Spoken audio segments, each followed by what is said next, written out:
The insurance industry is going to be absolutely devastated by the Los Angeles fires, Michael Snyder reports. While the insurance industry, will they be able to survive tens of billions of dollars in losses from these Los Angeles fires? There have been catastrophic fires in California before, but never anything quite like this. So what's going to happen to homeowners if their insurance companies go bankrupt and cannot pay? Even the ones that do not go bankrupt are really going to struggle. I have a feeling that some of them will delay payouts for an extended period of time and will deny as many claims as they possibly can in a desperate attempt to survive. In the end, it's likely that vast numbers of homeowners that were counting on their insurance companies to bail them out will be left holding the bag. It's being projected that total economic losses for these fires could reach $150 billion, and the insurance industry will be hit with approximately $20 to $25 billion of those losses. Analysts at Everscore ISI have estimated that insurance industry losses from the Los Angeles wildfires will be in the $20 billion to $25 billion range, and also expect the fires to be treated as one event which could help primary carriers reach their reinsurance coverage. That's going to be a really tough pill to swallow. One expert is warning that we are literally on the edge of a major financial crisis for the insurance industry.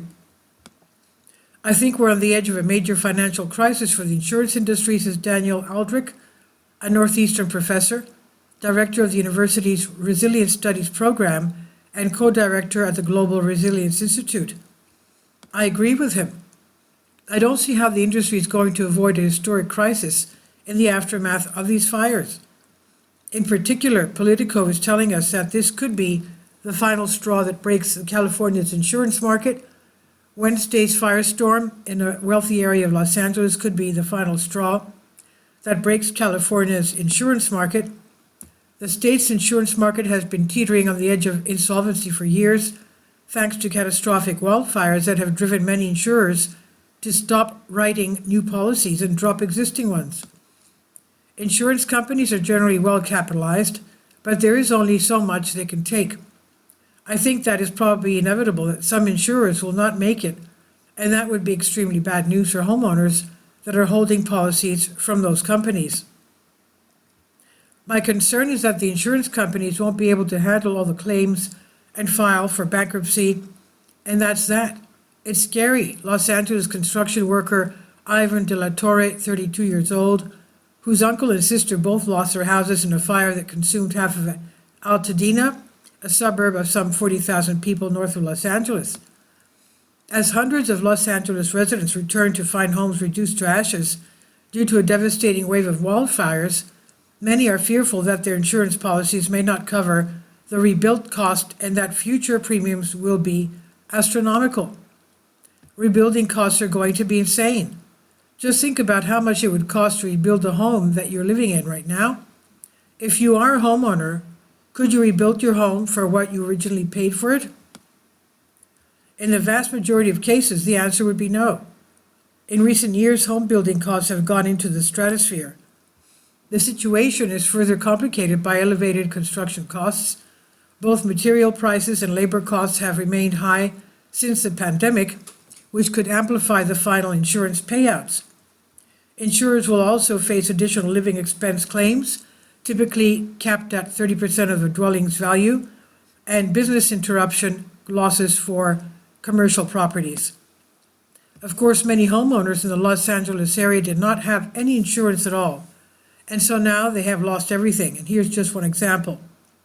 The family of Chad Comey, a local musician and community organizer who's been taking care of his disabled parents for the past several years, lost their home in Pacific Palisades to the fire. Chad is one of the best people I know, wrote friend Tom Ralter in the fundraiser he organized through GoFundMe for Comey.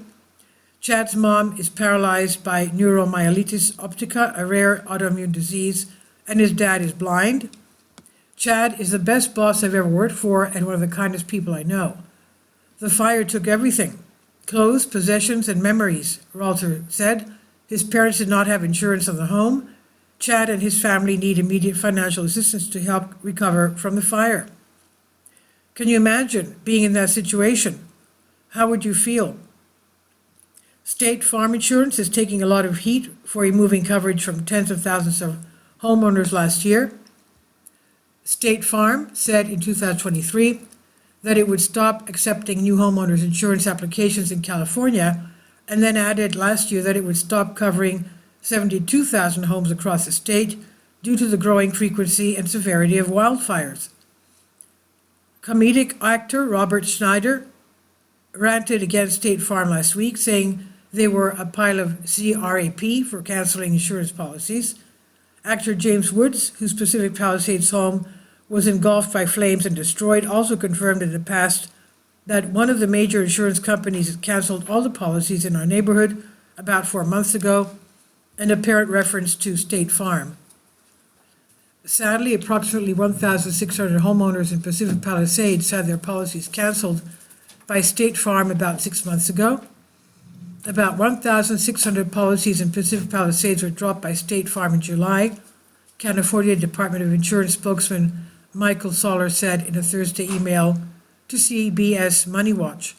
An analysis of insurance data by CBS San Francisco last year found that State Farm also dropped more than 2,000 policies in 2 other Los Angeles zip codes, which include the Brentwood, Calabasas, Hidden Hills, and Montenido neighborhoods. State Farm has very entertaining commercials, but it's going to be a blow to their reputation that will be very difficult to recover from. Unfortunately, this crisis is far from over. High winds have returned to the region, and that's going to make things very challenging for those that are fighting these fires.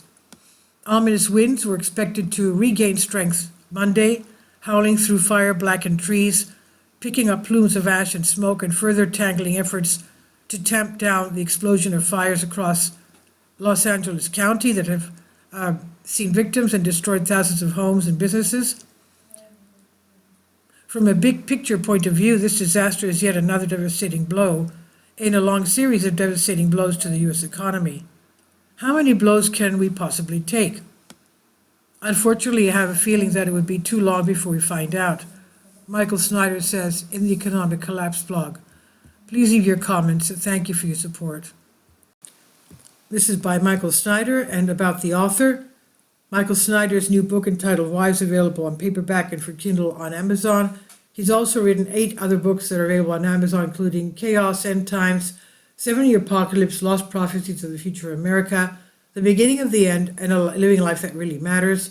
When you purchase any of Michael's books, you help to support the work that he's doing. You can also get his articles by email as soon as he publishes them by subscribing to his Substack newsletter.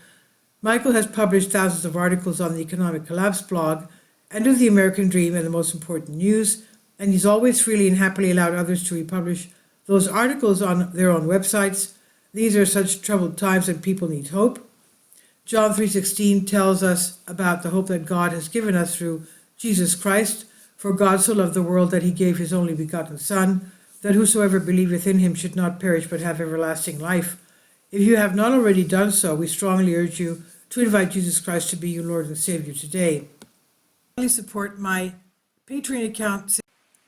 The daily posts are 5 videos daily, and they are totally different from what I have on my YouTube channel. Thank you so much for your support and that you find all my content so interesting. You'll find the Patreon account details in the description box below.